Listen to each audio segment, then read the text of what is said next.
Hey guys, welcome back. Drip Coach here, where we don't trust, we verify, and operate with integrity and transparency. Today, we're viewing a clip from Altcoin Daily, and first and foremost, I like a lot of their content. Um, they get out some good, timely information. Pretty much, I would say, kind of neutral, unbiased. They do have some promo stuff they push, but this one kind of rubbed me the wrong way because it's like sensationalism and it also just has this underpinning that like only the US market is what matters.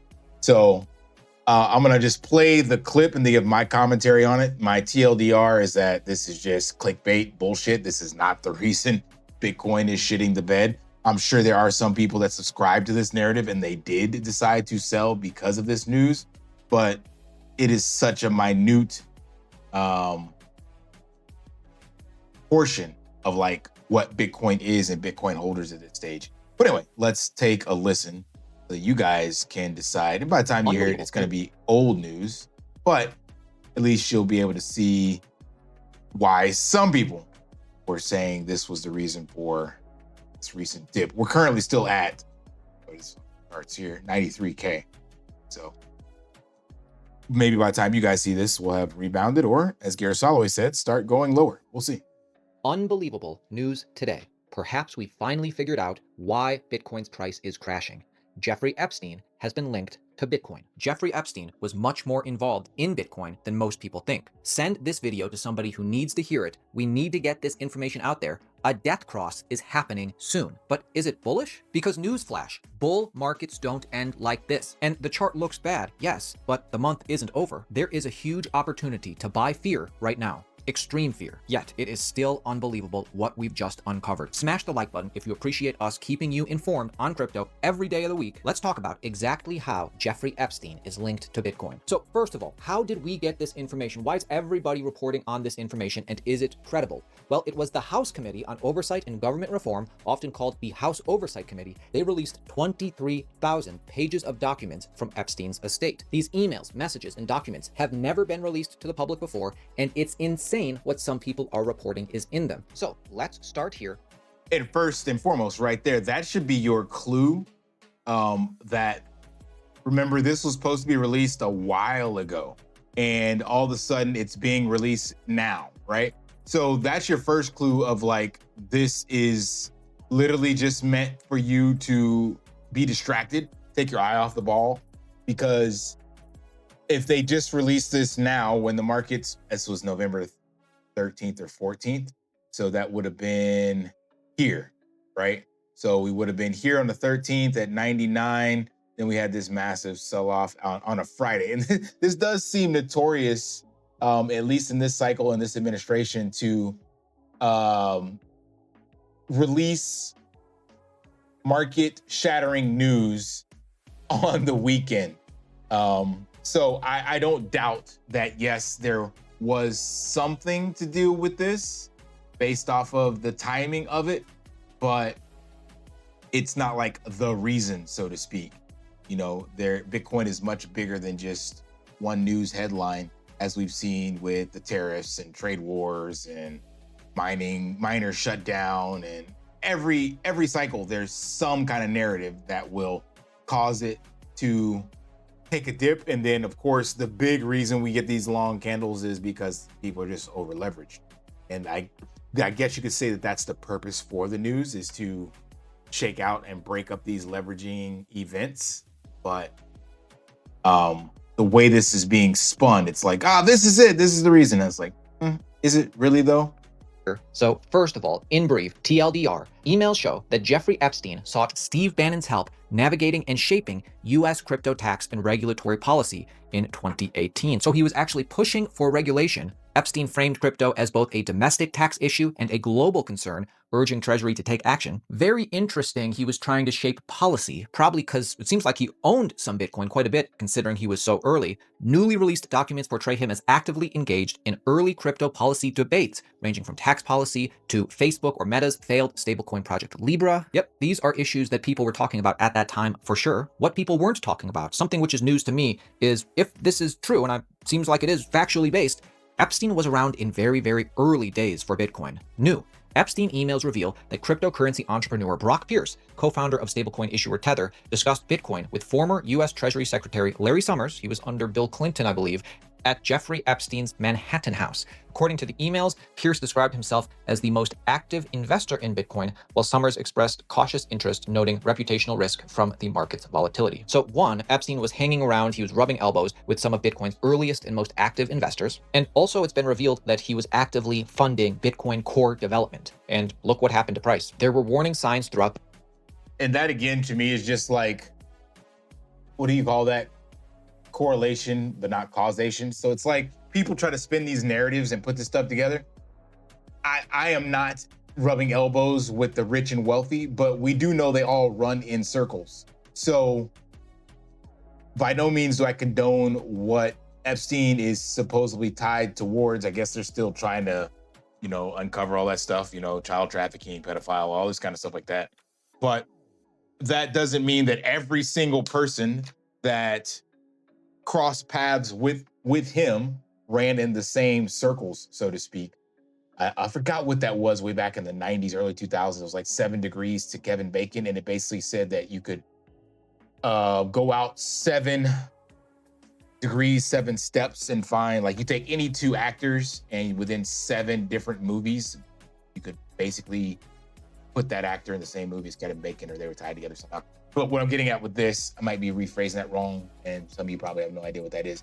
But the point is that billionaires, people of power, all are going to interact in similar circles.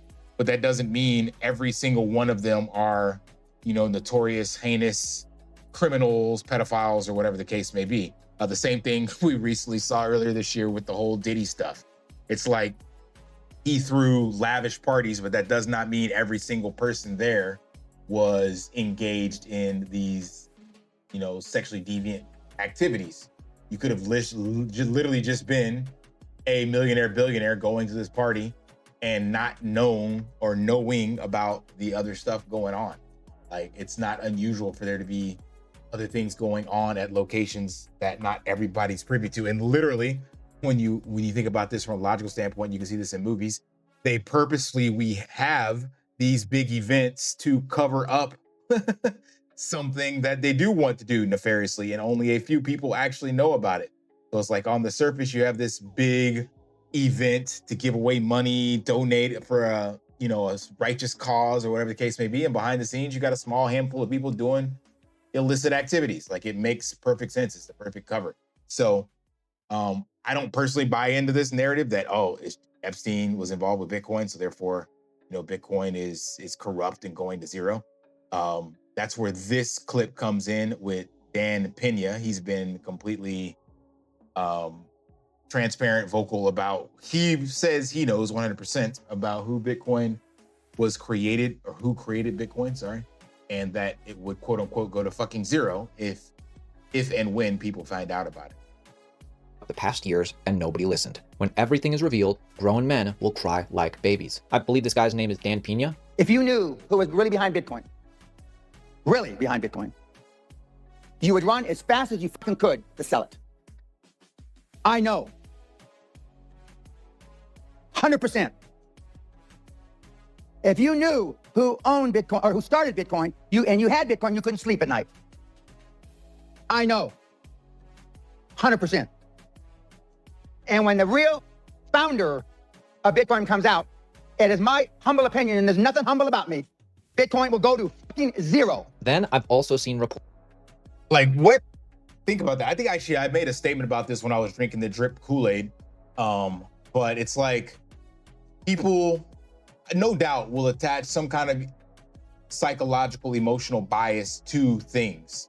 So him making that statement, I do believe some people would be like, I'm not going to own Bitcoin because, okay, quote unquote, Epstein had his hands in creating it. But let's say it's like the worst, most heinous persons out there. It's Hitler's offspring that still believes in his rhetoric, and she solely created Bitcoin. Yes, that will affect some people's narratives, so they're biased. They're going to be emotionally charged to do one thing or the other. But at the end of the day, Is the code still legit? Is it still secure? What has changed about the fundamental principles? Like we find out that, math was created by, a child rapist, pedophile, serial killer. It's like, do we stop using numbers and counting in math? Like it just doesn't make any logical sense. And granted, there will be some people that will sell and those are opportunities to buy as long as, again, the fundamentals are completely the same. Like I looked this up earlier just to think about this. Who are the 10 most nefarious, most heinous people in history? You got Hitler, Mao Zedong, Stalin, Leopold, Pol Pot. I was in Cambodia for that. That is crazy shit. But the reason I bring these people up is these people had kids. And what if their kids created something that we are now using that's instrumental in technology or in society, or they have money. They walk into your store and give you dollars or gold or whatever to buy a product you're selling. Does that make their dollars or their gold or whatever they have less valuable because of who their parents were? I don't get it. I know there will be some people emotionally charged by that and they will make these dumbass decisions, irrational decisions. And that just means it's a buying opportunity for others. But it just really keeps reminding me of how early we are and how people just do not understand this. Because let's use Dan Pena's own logic against him. He's like, if you knew who created Bitcoin, you would sell it because it would go to zero. Well, if you read The Creature from Jekyll Isle and know who created the central bank, and realized how evil and war hungry those individuals were, and some of the blackmail and literally creation of the world wars was funded by both parties. It's like, well, you're gonna stop using the dollar? Are you gonna just turn your paycheck in and not get paid? Probably not. So it doesn't make any logical sense when you start to really think about it. Like, it is asinine. But again, that's why I keep saying we are really, really early, because some people will indeed be affected by this news. And maybe this was part of that. I can't say for certain. You can easily point at an event and then tie it to that post. Because it's like, okay, Bitcoin crashed. Oh, hey, this news came out and it's because these people, they sold. It's like, well, is it really though? The real reason Bitcoin is selling off is because there's not enough, there's more sellers than buyers. That's the real reason. And in the market, you always have buyers and sellers. And when there are more sellers than buyers, then the market goes down. When you have more buyers than sellers, it goes up. And as Raoul Pal has pointed out and many others, it's driven by liquidity. And when there's no liquidity to absorb the more sellers than buyers, it's going to go down. And here we are with this death cross that they were talking about. The 200-day moving average has crossed below the 50 as of this video. But every time that has happened in the past, we typically will rally. So it's a lagging indicator for the most part. So when it crossed, let's see, we're above here, where's the last one? Yeah, here. It went below the 50 here. And then we rallied back up. So this was, what is this? This was May 11th. We had it, and I think we had it again during, this here. This run up or after the tariff news. So again, this is all like sensational clickbait stuff. It's like, death cross, Epstein, Bitcoin. It's like, really?